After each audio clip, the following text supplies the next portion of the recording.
Hey, good morning. It's Dr. James. I do hope and pray this message finds you and your loved ones peaceful, thriving, and well. And this morning, I have got a special guest to share with you. And I believe you are going to fall in love with this gentleman the same way I did a couple of years ago. I'm going to introduce him right now, and I want you just to lay eyes on this beautiful human being. There you go, right there. Not this guy, Mr. Smiley, me. This guy right here, Norman. Let me share a quick story with you about Norman. My wife and I were hiking in Bozeman, Montana a few years ago. Our daughter was going to college there, and there's this wonderful area that's called the M. It's basically this very, very steep, short but extremely steep hike up to this M that's kind of implanted on the side of this mountain. And it's very steep. You go up and you scramble down, and I'll be really honest with you, in situations like that, my ego tends to come out. I'm very competitive. I'm like, how fast can I get up there? And, very aggro. And, it's between me and me. I'm not competitive with other people necessarily. I'm very competitive with myself. I'm always like, all right, you're in your 50s and you're going to act like you're in your 20s and, blah, blah, blah. Okay. So I've done my hike up really, really fast, and I'm coming down fairly fast as well. And I spot this gentleman making his way up the mountain. And he was moving very slow. His name is Norman. Norman was moving extremely slow. And from a distance, I'm going, wow, what's up with that guy? Man, is he okay? And I'm like, the doctor in me, the concerned younger person, comes in and says, I better get down there, make sure that guy's okay. So as I scrambled down the mountain and found my way right up close to this gentleman, I looked in his eyes and said, good morning. And he said to me, how are you today? Isn't it a perfect day to climb a mountain? And it was in that moment, remember the show Kung Fu, when something spiritual was happening, a very rich moment, a teaching moment was getting ready to happen. Well, you know what? The little bells went off like in Kung Fu, and I was like, oh my goodness, get ready for a lesson. I was prepared to help this gentleman out because I thought he was hurt, he was slow, he was old. And as a matter of fact, Norman at that time was 92 years old. Norman enlightened me in a moment when I said, are you okay? And oh my goodness, well, I didn't say you seem like you're going slow, but he could tell I was kind of being very cautious and, concerned about him. And he looked at me and goes, I'm good. I'm very good.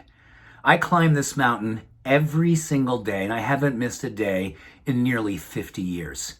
Winter, spring, summer, and fall. I am really good. I climb this mountain.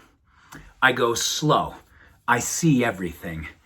I get a chance to know what's in my heart. He went on to tell me about a time when he was in his early 40s when he suffered a heart attack. He had lost a son, and son to cancer. And he had told me how he was very close at that time to giving up. He was overweight, he was angry, he was lost. And he and his wife were going through a very, very, very difficult time. And he noticed that in the mornings, it was when his son had died in the morning. And it was very time for him that when the mornings came up, this sense of dread, this sense of heaviness, this deep sense of sadness. If you've ever lost a child, if you've ever lost someone you love, you kind of remember the time that it happens and it never goes away. And he said, I was pushing my wife away, I was pushing life away, and I needed to bring life back in. And I always knew across town I could see this M, this beautiful mountainside, and I saw these youngsters, I love that term, youngsters, climbing up this mountain. And I said, you know what? I gotta do that. I gotta follow the youngsters. So Norman, for nearly 50 years, has never missed a day. And take a look. He taught me so much about what I think all of us have experienced something, right? Something where we asked ourselves, do we want to continue on? Are we going to be a victim? Are we going to play small? Or are we going to follow the youngsters? Are we going to follow the youngster metaphor, which is life, which is vitality, which is going for it, regardless of how slow we go, as long as we go? Norman, I trust, is still climbing the M. I haven't seen him in a couple of years, but I just hold in my heart he's still praying in his movement, which he called his climb. He said that he moves for prayer.